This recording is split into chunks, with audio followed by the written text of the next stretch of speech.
Aujourd'hui, nous saluons ce travail qui a été fait, mais qui pour nous arrive malheureusement trop tard. Il aurait pu arriver plus tôt.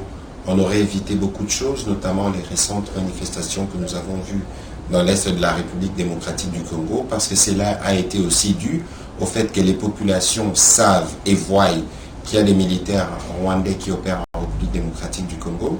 Ces militaires étaient vus aussi des drones et des équipements de la mission des Nations Unies à RD Congo, mais malheureusement, la MONUSCO ne pouvait pas le dire. Il fallait attendre le groupe d'experts et nous nous réjouissons finalement que ces rapports aient été rendus publics. Nous espérons que tout le monde pourra en tirer les conséquences.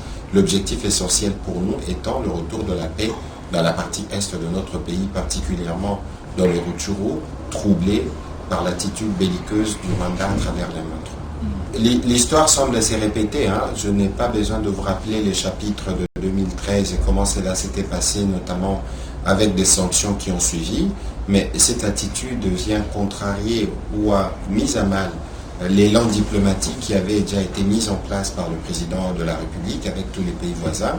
Nous espérons aujourd'hui, au-delà de ce qui peut être envisagé par les organes compétents, notamment au niveau du Conseil de sécurité des Nations Unies, c'est sur quoi nous nous tenons le plus. C'est le retour rapide de la paix dans la partie est de notre pays. C'est de permettre à nos populations déplacées de revenir dans leur maison initialement et de nous laisser poursuivre les processus que nous avons commencé au terme du conclave de Nairobi pour que nous puissions mettre fin au phénomène de groupes armés à l'est de la République démocratique du Congo et travailler à construire la paix pour le bien de nos populations. C'est l'hypocrisie que nous avons, nous, dénoncée parce que nous savons que tous les pays membres du Conseil de sécurité ont des services de renseignement.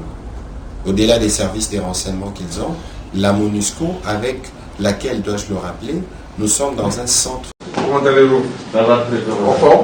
En séjour au Congo-Brazzaville pour le voyage d'études de la 5e promotion de l'école supérieure d'administration militaire des FARDC, le général de brigade Mabia Lambunda Zonza, corneille commandant des armes, a été reçu ce mardi 2 août 2022 par le chef d'état-major général des forces armées congolaises FAC, le général de division Guy Blanchard Okoye, accompagné de ses chefs de département des affaires académiques Éric Demerger et celui de l'administration et logistique, le colonel Mukoso Zakari et certains officiers de sa délégation. Le général Mabia a saisi ces moments pour présenter ses civilités au général Okoye. Et juste après, les commandants des armes et les stagiaires accompagnés du commandant des écoles militaires de FAC, le général Batadi, se sont rendus à l'académie militaire Marian Ngouabi et à l'école militaire des génies travaux. Sur place, ils ont été accueillis par le commandant de l'académie militaire, le colonel Guissir Longangue. Les stagiaires de l'école supérieure d'administration militaire ont à cette occasion pris part dans l'amphithéâtre de l'académie à une série de présentations des FAC, de la Direction générale d'administration et finances, la Direction générale d'équipement de l'Académie militaire Marian Ngouabi et de l'école de génie travaux. Un bref aperçu de les armes et du chest a été fait par le général Éric Deverger tout en partageant son expérience aux stagiaires. Après un jeu de questions-réponses entre stagiaires et orateurs, s'en est suivi d'une visite guidée de ces deux écoles et la remise des cadeaux aux FAC par les armes. Pour le général Batadi, commandant des écoles militaires des FAC, la présence de les armes au Congo-Brazzaville, comme voulu respectivement par les deux chefs d'État de deux Congo, a renforcé la coopération militaire entre les deux nations sœurs. Poursuivant son voyage d'études, ce mercredi 3 août 2022, la délégation de les armes a quitté la ville de Brazzaville via l'aéroport Marian Ngouabi pour atterrir à l'aéroport Augustine Oneto à Pointe-Noire, au bord du TWC 352 de la compagnie aérienne canadienne Airways Congo.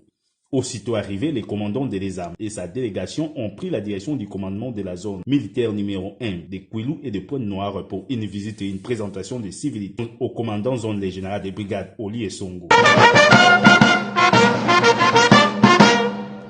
La zone militaire de défense numéro 1, la section d'honneur est rangée. Le général Oli a pour sa part remercié à sa juste valeur la délégation de l'école supérieure d'administration militaire pour sa présence comme on souhaitait le commandant suprême